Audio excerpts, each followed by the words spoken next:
Welcome to Grow with English. I'm Lila. And I'm Ryan. Thanks for joining us today. Learning English is like building a daily habit. You don't need to be perfect. You just need to show up and practice a little bit each day. That's right. Every conversation you practice is like a small step forward. And remember, mistakes are part of learning. So let's practice together and grow your English. Today we're navigating something that seems simple, but is actually, well, surprisingly complex sometimes. Confidently ordering coffee in English. Especially in those big chain places like Starbucks. Exactly. It shows there's a whole language and culture around it. We've got some real-life dialogues, key vocabulary. We're going to distill it all down. Yeah, the goal is really to equip you so you feel totally confident walking up to that counter. It's fascinating, isn't it, how just buying coffee turns into this mini lesson in, language and cultural rules. Totally. And it's not just for people actively learning English. I mean, anyone traveling or even just curious about, the art of ordering a fancy drink. So true. Our mission today is really to pull out every important nugget so you feel genuinely prepared. Confident. That's the key word. Okay, so why is ordering coffee sometimes tricky? It's not always just the words, is it? Often it's those hidden rules, the expectations you don't even realize are there. Right. So let's unpack that with some real-world examples. We plan these great mini-scenes covering common situations. Yeah, listen for the specific phrases people use. It's really helpful. Okay, scene 1. The basic order. You walk up, ready for your coffee. The customer says, "Hi, good morning. Could I get a tall caramel macchiato, please?" Okay, pause right there. Why start like that? Good question. It's indirect, right? More polite than just saying, "Give me a macchiato." Exactly. It sets a respectful tone. It's not just manners. It actually makes the whole thing go smoother. It's effective. Then the barista clarifies. Sure. Would you like it hot or iced? Standard stuff. Gives you the chance to specify. And the customer adds details. Hot, please, with oat milk. So boom, temperature and milk alternative covered. And the barista keeps going with customization. Of course. Would you like room for cream? Which the customer confirms. Yes, please leave some room. And just like that, in a few short lines, you've covered size, type, temperature, milk, cream. It's efficient. It really shows you understand the system, too. Definitely. Scene 2. Handling a small issue.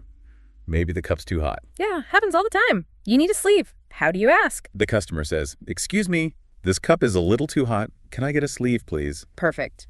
Excuse me. Gets attention politely, please. Softens it. You're stating a need, not really complaining. Right. Without those little words, it could sound kind of demanding. For sure. And the barista just goes, "Of course, here you go. Quick fix, smooth interaction, politeness works." Okay, scene 3. Asking about deals. Promotions. Everyone loves this special, right? So the customer asks, "Do you have any specials today?" What's the point, besides maybe saving money? Well, yeah, saving money is good, but it's also about, discovering new things. Chains always have seasonal drinks or promotions. True. Good way to try something different. Yeah. And the customer here just goes, "Sounds great. I'll take a tall one." Quick decision, flexible, smart. Okay, scene 4, getting fancy. Advanced customization. This is where you really make it your drink. The customer orders, "I'd like a grand iced latte with soy milk. Could you add vanilla syrup?" See how clear that is? Size, temperature, milk, and a flavor add-on, all in one go. And then the barista offers whipped cream. "Sure. Would you like whipped cream on top?" And the customer says, "No, thank you," which is just as important. Declining politely is key too. Shows you're in control of the order. Exactly. Down to the last drop or dollop. Okay, scene 5, dietary needs. Super important for health. Absolutely critical. The customer asks, "Is this muffin gluten-free?" You have to be direct here. No ambiguity. And the barista's response is key too. "Sorry, it's not, but we do have a gluten-free cookie." Honest answer offers an alternative. Good service. Right. And the customer accepts. "Okay, I'll take that instead." Shows flexibility, which you sometimes need. Yeah, definitely need to be ready to adapt sometimes. Okay, last one, scene 6. Item out of stock. Happens all the time in busy places. The barista says, "Sorry, we're out of blueberry muffins today." How should you react? The customer here is great. "Oh, that's fine. I'll just take a croissant then." Nice and easy, no drama. Exactly. Shows grace. Keeps things moving.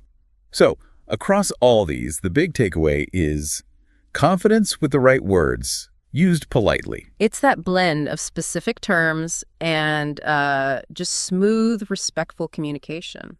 Yeah, not just about getting what you want, but how the whole interaction feels. Okay, so we've seen the phrases in action. Now let's really break down that language, decode the menu, basically. This is the toolkit, right? Understanding these specific words is your key to ordering exactly what you want. For sure. Let's start with coffee sizes. This trips people up, especially at Starbucks. Oh, yeah. The names are unique. Right. You've got short, which is tiny, then tall, which sounds big, but it's actually small. Totally counterintuitive if you don't know. Then grande is medium, venti is large, and for cold drinks, there's even Trenta, extra large. So if they ask what size, and you say a tall would be great, you're getting a small. You have to know that tall is not large. It's that brand-specific vocabulary. Knowing it just signals you're familiar, which can make things quicker and honestly make you feel more confident. Definitely avoids that moment of confusion. Okay, common drink types.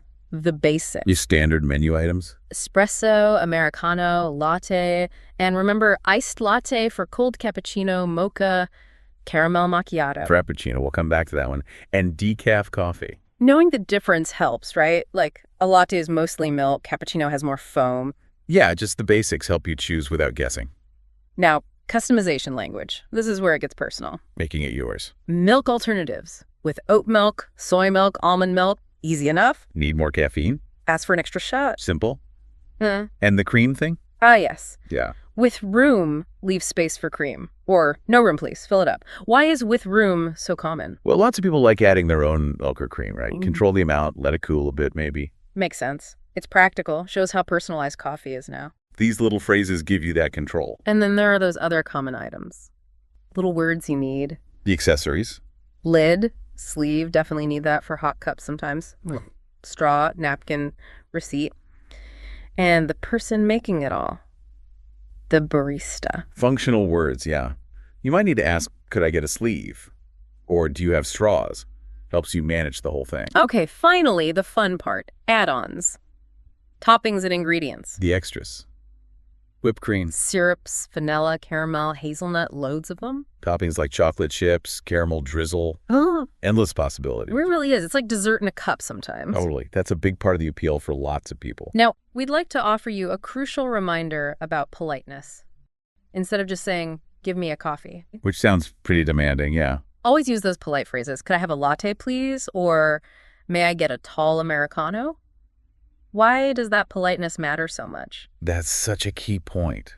It's more than just, being nice. It fundamentally changes the interaction. Oh. Well, it sets a positive tone right away. Shows respect for the person serving you, using those softer, indirect requests. It's like engaging in a quick social contract. Interesting. Like a mini ritual. Exactly. It makes everything smoother, less transactional, and actually enhances your own experience too. So you get the social cues, not just the words. That's a really powerful skill. Okay, so zooming out a bit, what does all this mean in the bigger picture of coffee culture? Especially the differences between a big chain and a small local place. Which is super helpful because they're not the same experience at all, are they? Not at all. Understanding that helps you know what to expect and, frankly, how to behave. So Starbucks versus local cafe differences. Starbucks is all about options, right? Tons of options. Sizes, milks, syrups, toppings.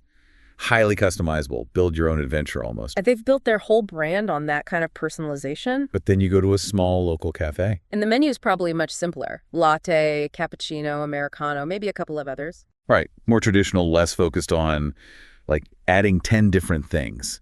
It reflects different coffee traditions, global chain versus local craft. And knowing that difference is key, you probably wouldn't ask for a venti, half-calf, soy milk, extra caramel drizzle, no foam latte at a tiny Italian-style espresso bar. Probably not. They might just stare at you. It's about matching your order style to the environment. Good point. Then there's the world of seasonal drinks. Yes. The pumpkin spice latte phenomenon. The PSL and peppermint mochas in winter. These aren't just flavors, are they? No way. They're like cultural events, marketing masterstrokes. They tap into seasonal feelings, holidays. They create buzz, anticipation. People wait for them. Exactly. It turns a simple drink into this shared cultural moment, marking time. Also, the name game at Starbucks. They ask for your name. Right, so they can call it out when your drink's ready. It's mostly about efficiency in a busy place. But the tip is useful.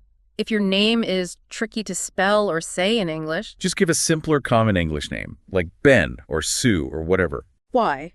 Just to make it easier. Yeah, it avoids potential awkwardness or delay with spelling, smooths the process for everyone. It's a little cultural adaptation. Makes sense in a fast-paced environment. And finally, a bit of trivia. The Frappuccino story. Yes. Starbucks actually invented that word, Frappuccino. Really? I didn't know that. Yep. It's their unique trademark term for their blended iced drinks. You won't find a Frappuccino at other coffee shops. So it's like Kleenex or Band-Aid, a brand name that became synonymous with the thing itself, but only within their stores. Pretty much. It's a great example of branding. So you see, understanding all these little things, menu differences, seasonal drinks, naming, specific terms, it really adds up. It prevents confusion and just makes the whole experience richer. It's not just grabbing caffeine, it's participating in a social ritual, and knowing the ropes makes it better. As we covered a lot more than just, can I have a coffee? We really did.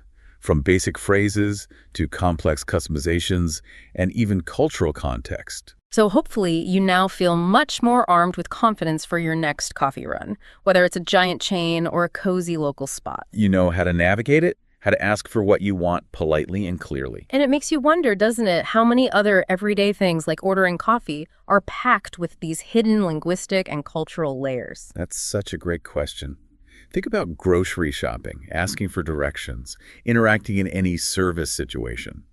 There's always more going on beneath the surface. Understanding those details really can turn a routine task into something more, like a mini cultural exchange. Builds confidence bit by bit, makes interacting in new places feel less daunting. Exactly. So keep an ear out for these coffee phrases and cultural bits and conversations, maybe in movies or TV shows too. Dialogue. Ordering coffee at Starbucks. Scene 1. Basic order. Hi, good morning. Could I get a tall caramel macchiato, please? Sure. Would you like it hot or iced? Hot, please, with oat milk. Of course. Would you like room for cream? Yes, please. Leave some room. Scene 2. Asking for a sleeve. Excuse me, this cup is a little too hot. Could I get a sleeve, please? Of course. Here you go. Scene 3. Promotions. Do you have any specials today? Yes. Our pumpkin spice latte is on promotion. Would you like to try it? Sounds great. I'll take a tall one. Scene 4. Customizing. I'd like a grande iced latte with soy milk. Could you add vanilla syrup? Sure. Would you like whipped cream on top? No, thank you. Scene 5. Dietary needs. Is this muffin gluten-free? Sorry, it's not. But we do have a gluten-free cookie. Okay, I'll take that instead. Scene 6. Item out of stock. Sorry, we're out of blueberry muffins today. Oh, that's fine. I'll just take a croissant then. Great job today. You didn't just learn coffee vocabulary, you learned how to deal with real-life situations. Remember, the more you practice, the more natural it will feel. Next time you go to a cafe, try ordering in English, even if it's just one sentence. Don't wait for the perfect moment. Practice makes progress. And if you want to review, download today's free study notes. They include the full dialogue, vocabulary list, and practice exercises. Thanks for listening to Grow with English. Keep practicing every day, and we'll see you in the next episode.